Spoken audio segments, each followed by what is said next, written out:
What I'd really like to talk about is your journey. We were very passionate about, with this mission of taking these payment networks and giving them greater relevance. And so we looked at a lot of different ways that we could use these payment networks. And we ended up, being the first company to do things like create a virtual Visa account number. The first ones to do an unbanked product on the Visa network that was loaded at a MoneyGram location. And we became, MoneyGram's largest New York area client, loading prepaid cards, which they later became known as. So, so my entry into fintech now is coming up to 20 years ago.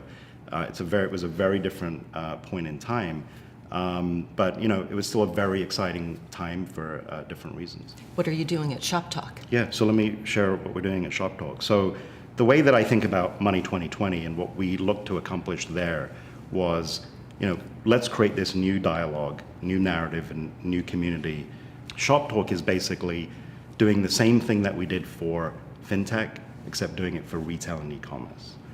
And the same type of, the same trends are having the same type of impact on that industry as they did on fintech. But it's happening, around 5 years later. So where we are in retail and e-commerce, disruption is, probably where we were in fintech, in 2013.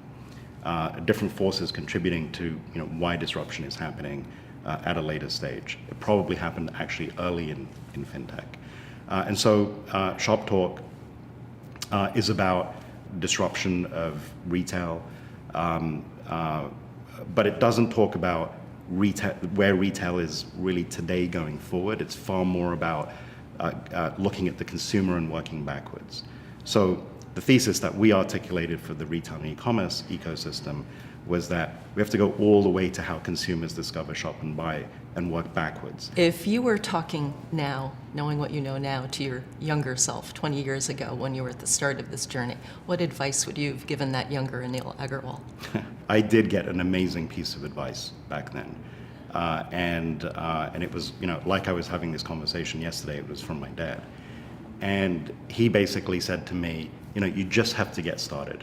And once you get started, opportunity finds you. And that has just been consistently proven to be the case.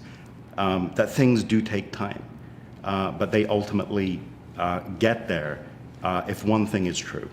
And that is that you're just relentlessly focused on the product you're building, that you cannot compromise that in any way.